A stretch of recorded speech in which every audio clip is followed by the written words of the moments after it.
Hello guys, Radhe Radhe. आज की इस वीडियो पे हम लोग पढ़ने वाले हैं इंटरफेस। बेसिकली इंटरफेस में क्या क्या फेजेस होते हैं वो मैंने पिछले लेक्चर में बता दिया।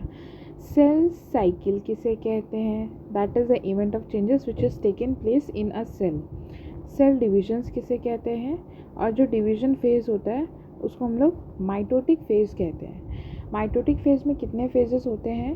Prophase, metaphase, anaphase, telophase. ये चारों फेजेस को मैंने जस्ट एक इंट्रोडक्टरी पार्ट में बताया था।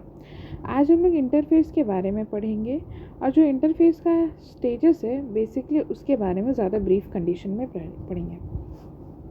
The interface is divided in 3 phases, जो कि मैंने बताया था कि वो जो है 3 फेजेस में डिवाइडेड होती हैं। That is gap 1 phases, S phase और G2 phase.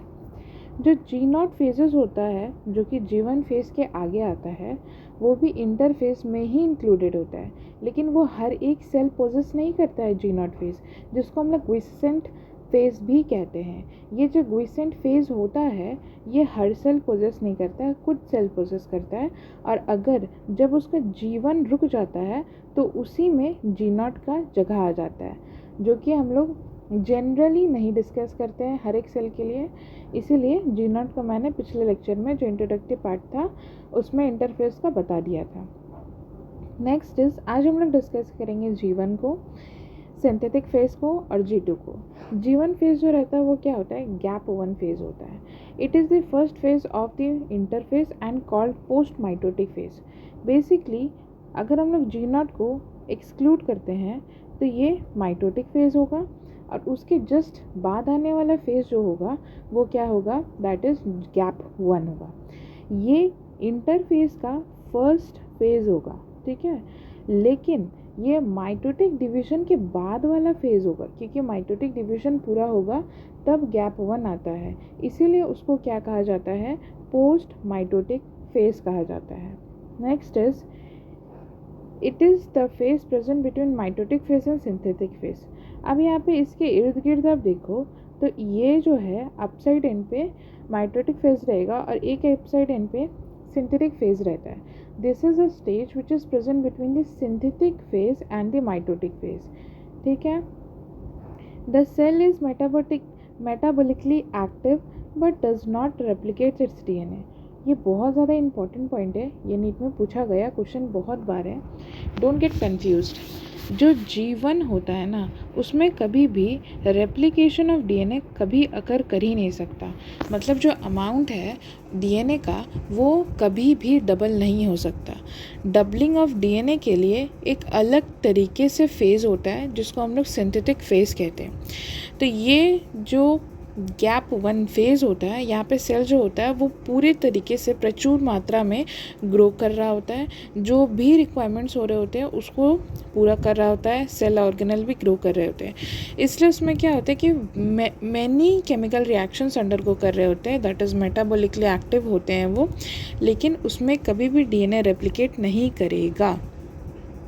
Next is the size of cell increases formation of organelle. तो यहाँ पे क्या होता है कि जो सेल का साइज़ होता है वो क्या होता है? इंक्रीज़ करेगा धीरे धीरे, और जब गैप 2 आ जाता है तो सेल जो होता है वो फुल्ली मैच्योर हो जाता है। तो सेल धीरे धीरे इंक्रीज़ करता है अपने साइज़ को, साथ ही साथ उसमें जो ऑर्गेनल बनते हैं वो भी क्या हो जाता है? बनना शुरू हो जाते हैं। Essential raw materials for protein synthesis like ATP, enzymes, etc. are formed। तो essential raw materials जैसे कि प्रोटीन सिंथेसिस हो रहा होगा या लिपिड्स का ही फॉर्मेशन हो रहा होगा, तो उसके लिए जो भी रिक्वायरमेंट्स होंगे वो सारे के सारे रिक्वायरमेंट्स जो होते हैं वो गैप 1 में स्टार्ट हो जाते हैं बनने के लिए।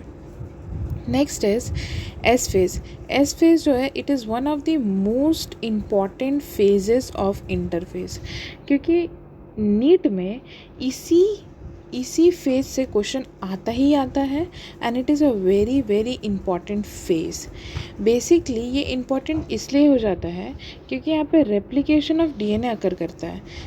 एक मतलब पूरा सेल ग्रो कर रहा है बट सिर्फ एक रेप्लिकेशन ऑफ DNA और रेप्लिकेशन ऑफ सेंट्रियोल के लिए एक प्रॉपर फेज है, that is synthetic phase. So it is an important point. यहाँ पे क्या होता है कि अमाउंट ऑफ डीएनए डबल हो जाता है पर सेल्स। मतलब एक सेल में अगर अमाउंट ऑफ डीएनए क्या है 2C है, अगर हम लोग उसको क्या कंसिडर करते हैं कि एक सेल में अमाउंट ऑफ डीएनए जो है वो कितना है 2C है, तो लेटर ऑन जो होगा वो कितना हो जाएगा 4C होगा, क्योंकि उसको क्या करना है दैट इज़ डिविज़न करना है। और उसको डॉटर सेल्स में अगर जब वो जाएगा तो 2C बट जाता है, ठीक है। इसलिए अमाउंट ऑफ डीएनए जो रहता है वो रेस्पॉन्सिबल रहता है जो कि फुलफिल होता है सिंथेटिक फेज में। सो अगर नीट में क्वेश्चन आता है कि if the amount of the DNA is, मान लेते हैं 16C है, तो कितना वो डबलिंग हो जाता है दैट इज़ 32C तक डबलिंग होगा। अगर वो कितना रहेगा दैट इज़ 4 रहेगा तो वो तो 8 हो जाता है। अगर ऑप्शंस में प्रेजेंट रहेगा दैट इज़ 4 है और 12 है, तो क्या ये डबलिंग का रेशियो में है? नहीं। तो यहाँ पे जो डबलिंग का रेशियो होगा वो इनिशियल और फाइनल का जो रेशियो होगा, ये इनिशियल जो होगा वो 1 के रेशियो में होगा और जो फाइनल होगा वो क्या होगा 2 के रेशियो में होगा, ठीक है। दैट इज़ 1:2 का रेशियो में ये होगा डीएनए का रेप्लिकेशन के बाद। The chromosomes number remain same. अब जो डीएनए जो है वो बेसिकली किस में अरेंज्ड है? क्रोमोसोम्स में अरेंज्ड है। ये पार्ट यूक्रोमैटिन होता है, ये पार्ट हेट्रोक्रोमैटिन होता है। तो जो क्रोमोसोम्स हैं उनका नंबर नहीं बदलता। क्रोमैटिन फाइबर्स जो है, जो लेटर ऑन डिवीजन के बाद क्रोमोसोम्स बन जाते हैं, उनका नंबर बदल ही नहीं सकता है, वो जैसे को तैसे हैं। बस क्या हो रहा है, रेप्लिकेशन ऑफ डीएनए हो रहा है। और एनिमल्स है, अगर क्या है कि एनिमल सेल्स का अगर हम लोग बात करते हैं तो एनिमल सेल्स में सेंट्रियोल का भी रेप्लिकेशन होगा। मतलब कि एक सेंट्रियोल है तो उसका क्या होगा कि वो डबल हो जाता है। अब गैप 2, बेसिकली जो गैप 2 होता है ये एक फेज़ ऐसा होता है जहाँ पे सेल जो है वो क्या है पूरे तरीके से फुलफिल्ड मात्रा में प्रेजेंट हो जाते हैं, ठीक है। बहुत सारे राइबोसोम्स प्रेजेंट होंगे, एंडोप्लाज्मिक रेटिकुलम प्रेजेंट हो जाएगा, गोल्गी बॉडी प्रेजेंट होंगे, लाइसोसोम्स प्रेजेंट रहते हैं एंड वैक्यूल्स प्रेजेंट हो जाते हैं।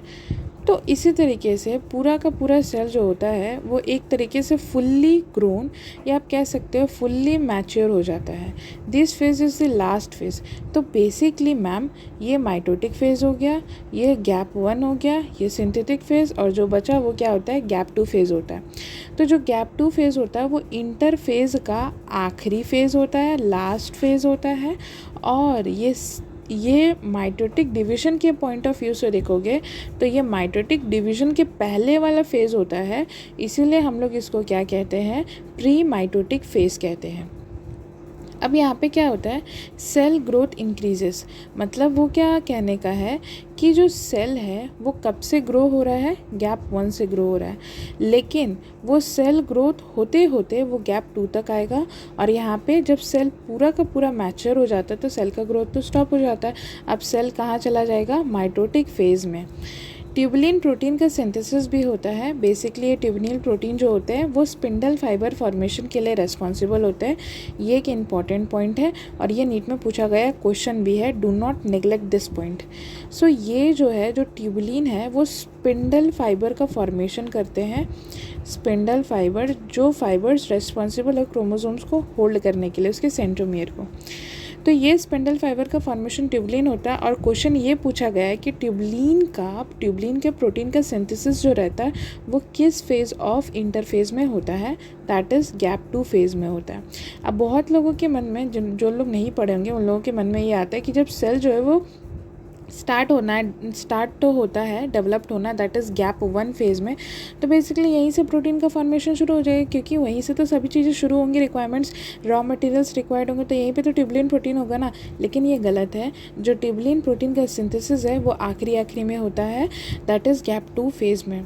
अब यहाँ पे क्या है, फेज़ ऑफ साइटोप्लाज्मिक ग्रोथ। तो यहाँ पे जितने भी फेजेस होते हैं एक साइटोप्लाज्मिक ग्रोथ के, वो यहाँ पे आते हैं, यहाँ पे पूरे होते हैं, और पूरे होते होते क्या हो जाते हैं कि एंड में आकर के मैच्योर हो जाते हैं। अब मैं ये बताना चाहूँगी, जो इंटरफेज होता है और माइटोटिक फेज़ होता है। इंटरफेज़ को बेसिकली हम लोग प्रिपरेटरी फेज़ कहते हैं, माइटोटिक फेज़ को हम लोग बेसिकली डिवीज़न फेज़ कहते हैं। ये जो है वो 95% और ये जो है सिर्फ और सिर्फ 5% टाइम को कवर करता है, ठीक है। इंटरफेज़ जो है वो 22 से लेकर के 24 आवर्स तक का होता है और माइटोटिक फेज़ जो है वो 1 आवर तक का हो सकता है या फिर ज़्यादा से ज़्यादा 2 आवर्स तक का हो सकता है। सो ये चीज़ें आप याद रखिएगा। So this is all for the gap 1 synthetic phase and gap 2 phase. Thank you.